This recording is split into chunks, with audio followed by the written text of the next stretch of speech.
Hi guys and welcome to a new video. Today we're gonna do my November wrap up. In the beginning of October I made an October themed reading list which had a bunch of books that I'm planning to read that was gonna be like October Halloween feel-ish to it. And I was just like, really, I managed to do this? And I sort of did. I read the amount of 19 books in the month of October and I am amazed by myself.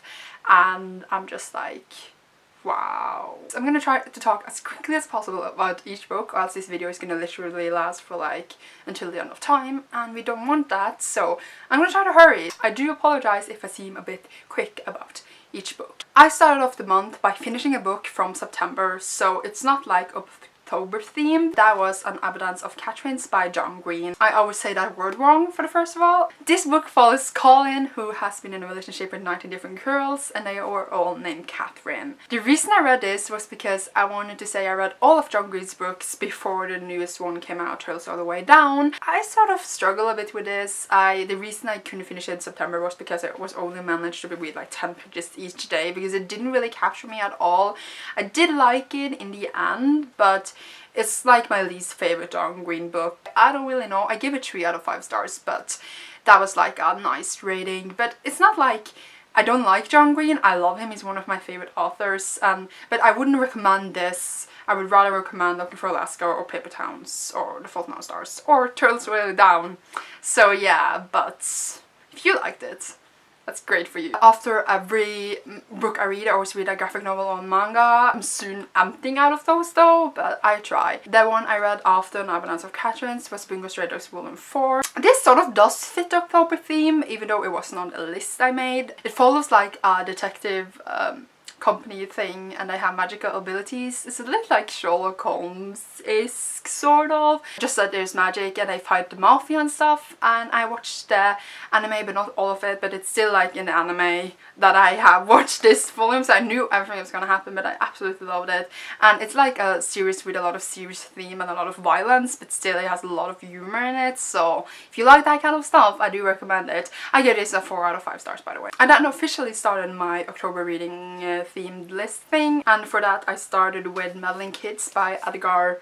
Cantero always forgets his name, and this is like a Scooby-Doo-esque telling about a bunch of kids who solved this case back like 20 years ago or something, and I read them in the future when I grown up, and they go back to look at the case again because they really think that what they saw there was not like anything normal. The thing is that I first struggled a bit with the writing, but then I was really into it, and there is also some gender fluid representation here. There's also LGBT representation here, so that was really nice. I felt like where the story went was really strange. It's not like it was bad or anything, but it just sort of went from this thing to become this thing, and it was weird, and I liked it and it was fun, but it's not like my favorite book. I didn't hate it. I liked it. It was okay. I gave it 3 out of 5 stars. It fitted the theme at least. That's really all I have to say. The next manga I then read was Flying Witch Volume 3. This was also on my reading list, and this book follows a girl who is a witch apprentice. She lives with her cousin and their family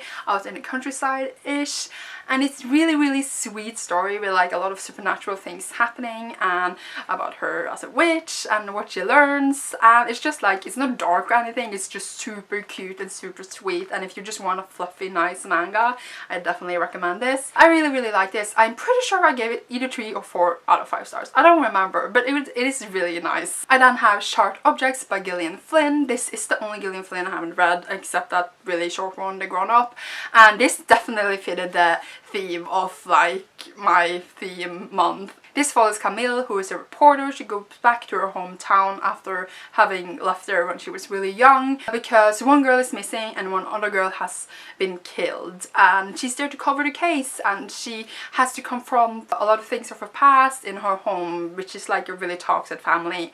And it was cray. Like the main character is unstable mental wise and everyone else is unstable mental wise, and I think the ending, like all the way in the end, was a bit rushed, but other than that, it was really nice. I couldn't put it down. I love Gillian Flynn's book and her narrative of the main characters and how you just question everything, and it didn't disappoint. I really, really enjoyed it. I could not figure out what the heck that was going on, and I gave it a 4 out of 5 stars. Definitely do recommend though, but it's not for the lighthearted. I then read Tokyo Ghoul Volume 2 by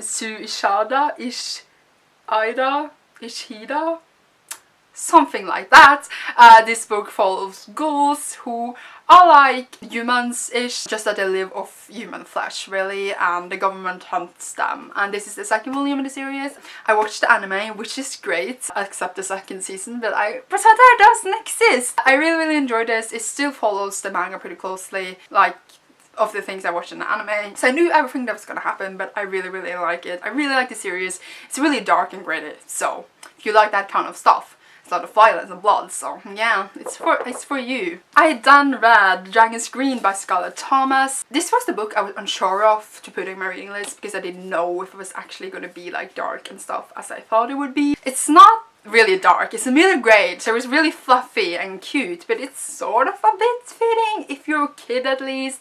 It's basically like all these different kids finding out about magic and using magic to defeat evil-ish.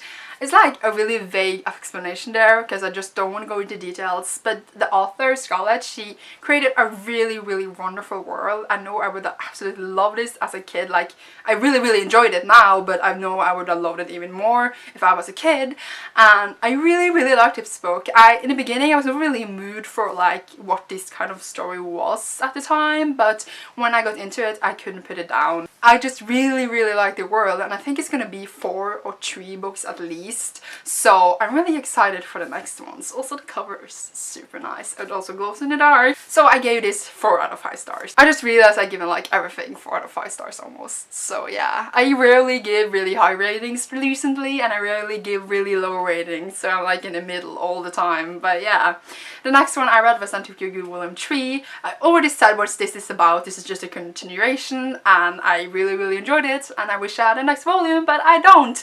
So I need to figure that out, but yeah, recommend. The next one on my reading list that I made was Harry Potter and the Chamber of Secrets. Struggled with that word, and I just love these editions. This is the first time for me reading it in the illustrated edition, and it is wonderful and beautiful, and I loved it a lot. It was a lot of fun, read it super quickly. Do recommend these editions a lot. I'm not gonna say what it's about because seriously, nah. Then I read Ajin Volume 2, which is basically humans finding out that there are djinns, and a djinn is someone that can just die over and over and over. They also have these sort of shadow thingies they can control. They're also hunted by the government. It's like in Tokyo Ghoul, so they're like similar in that way, but this is also really dark and bloody and really interesting characters, and I really, really recommend it. I also watched the anime, but not all of it, but I'm still in the anime area I watched, so I knew what was going to happen, but I really, really liked this, so yeah.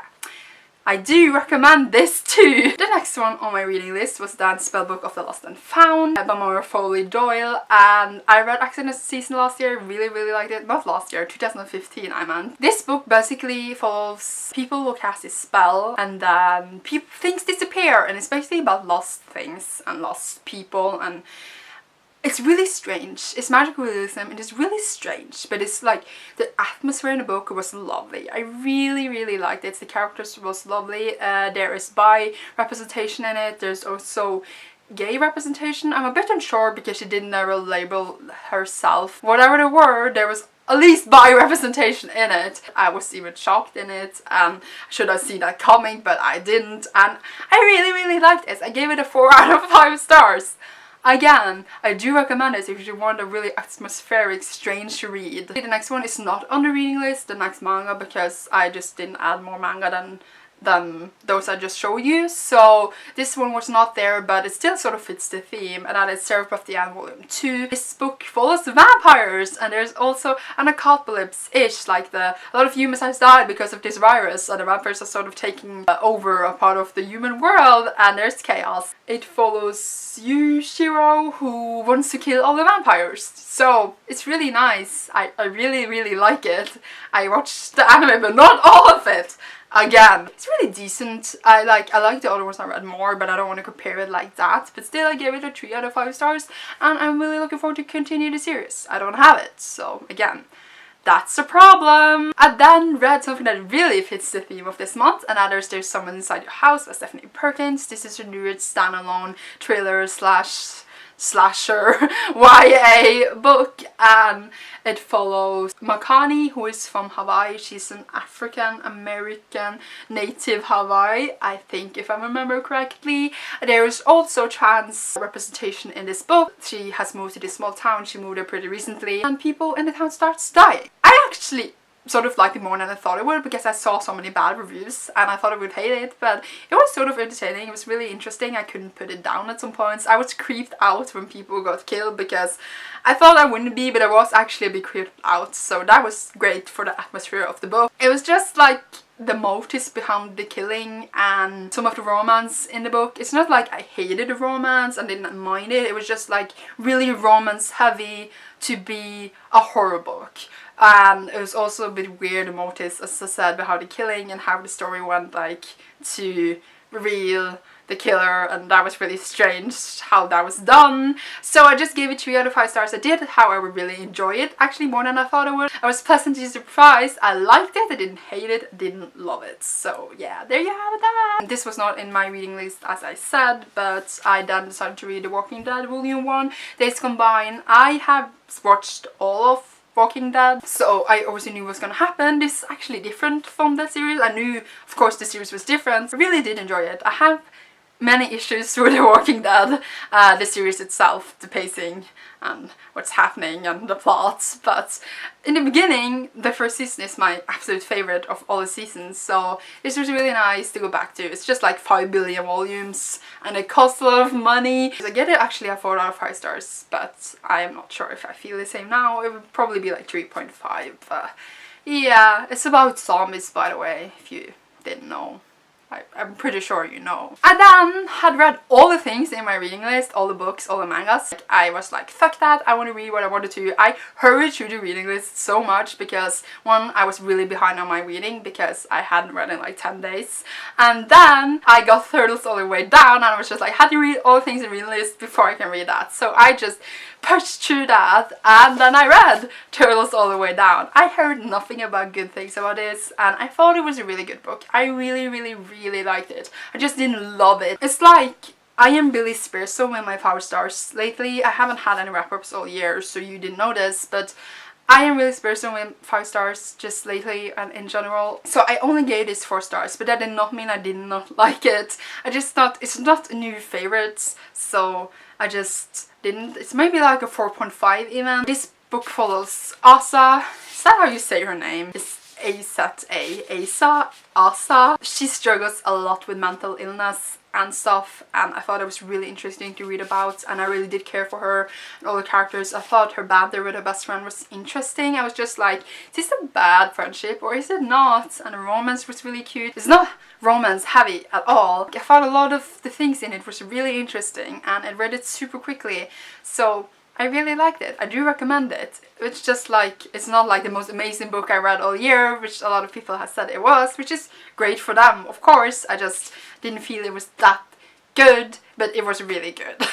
Did that make sense? I then read The Flowers of Evil by Shuichi Oshimi. He's the same author that wrote Happiness, which I talked a lot about on my channel, at least in the past. This book is really strange. He writes really uncomfortable stories and is really interesting. It's basically about, God, what's his name? Takano, and he steals a girl's gym clothes in his class, which is creepy. And then he is sort of being blackmailed into doing what this other girl says because she saw him do this, and she's just manipulative and cruel, and it's really interesting, and I really like where it's going. I had not watched the anime, so I didn't know what was gonna happen. I'm really looking forward to read the rest. It's creepy, it's really weird and strange, and I could say it's not for everyone, but I like this, and I think I gave it 3 out of 5 stars because I wasn't blown away by it, but I really did enjoy it. I then read my absolute favorite book of the whole month. That is An Amber in the Ashes by Sakurai. I absolutely loved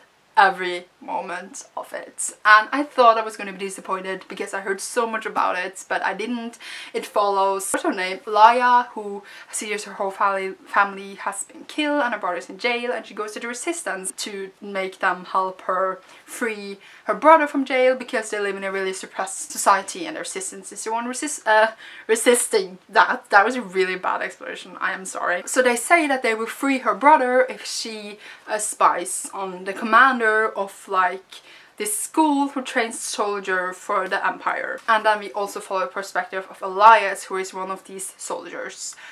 It's so interesting, the characters are so good, the story just kept me like and I don't know, I loved it. I didn't think I was gonna love it as much as I did, but I just did, and I gave it this 5 out of 5 stars. And the next one I read was also a really beloved book or graphic novel on hair, in life. I can't speak.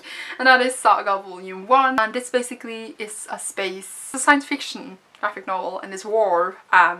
There's this species, there's 2 different species. They are like fighting against each other, but there's like lots of other species that has been inflicted in a war, and they have a baby together and they don't want to be a part of the war. It took like 2 seconds for me to actually get into the story, but when I was in. The art is freaking beautiful, and it's so inventive and imaginative that I really loved it. I'm looking forward to read this rest of the series so much. I do recommend this a lot. I gave it 4 out of 5 stars, by the way. And the last book I read, book number 19, and that is Shannon Fox Care by Cecilia Samartin. That was really weird to say in English because I always say it in Norwegian. She's really popular here in Norway, but she is originally from America, but her family immigrated to America when she was a kid. The original title is Beautiful Ashes, but it's only released in Norwegian, so I don't know how it is with the English publication thingy. That's something you have to figure out if you want it. Cecilia is one of my favorite authors. Actually, she has written some really beautiful books. It's like adult fiction, historical fiction. It's a bit like, I don't know exactly what to call it, but this was basically about human trade. It's about 3 young girls being sold into sex services and other things. Well, not all 3 of them, but details. It's a really heartwarming story about things that are actually happening in our world to this day, and that as a person, for me, who live in Norway, a really, we're gonna say, safe and nice country. It's like really weird to think that these ugly things exist in the world. Of course I knew they existed, but just reading about it and being confronted by it, it's like really sad. It's also about hope and love and how you can find light in the darkness of times, and how this is the issue really. But I only gave it 3 out of 5 stars, and this is probably the lowest rating I ever gave in one of her books. I haven't read all of them though. It's basically because it was good, but it was like really weird written. I don't know if it's because of the translation, but I just felt like the writing wasn't so good, and also I felt like a lot of things were really glossed over. They mentioned, so of course, sex and a lot of things like that, but they sort of glossed over all the ugly parts. And I'm not like a person who wants to read about rape and all that kind of things all the time, but let's say that one of the girls in here was sort of kidnapped, and there was just like, she was kidnapped in like 1 sentence, which I just, it was like 2 instances in the book where it stood like, before she knew what was happening, they were there, and I just was like, what? Come on, like, we need something more to go on than that, if you know what I mean. I don't know if that was a spoiler. I just felt like this book could be even more serious and even more delve deeper into the theme. I felt like we just scratched the surface of it, and I felt like everything was sort of glossed over. It was sort of too easy, too nice, and it's really weird that I complain about that maybe, but I just felt like this story could be deeper. I still do really love this author, and I really like this book. I would definitely recommend it. It's a really interesting theme to read about. I just like, it's not a favorite and I didn't absolutely love it, but I did really like it. So that is it, guys. That is all the 19 books I read, which is like insanely, man. It's like the most amazing reading month I had forever. Do let me know down below if you read any of these and what you thought of them, or if you want to read any of these, or if you disagree on me on any of these, or what you read in October. And you will see me on it soon in a new video. Bye!